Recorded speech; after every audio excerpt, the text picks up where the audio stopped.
araw po sa inyong lahat.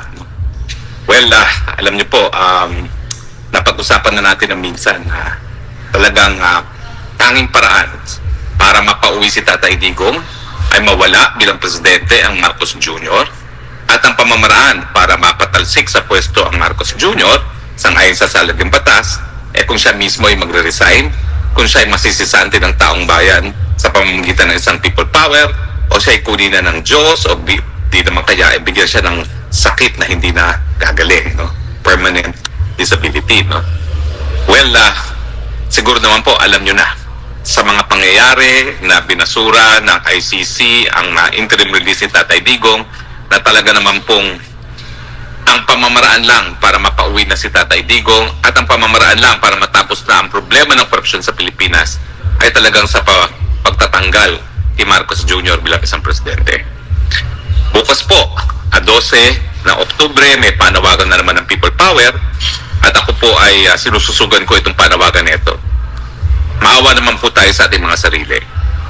Trilyones na pong wala sa korupsyon. Dati-dati, bilyones lang. Ngayon, trilyones na.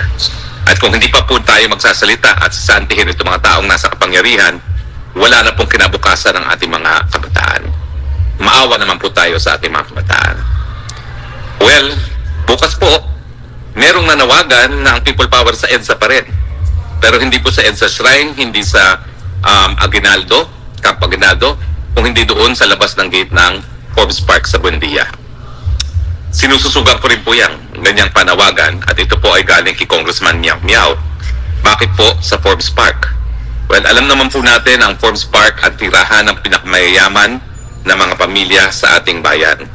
Kasama na po dyan si Tambaluslos na for some reason ang dami-daming bahay dyan sa Forbes Park.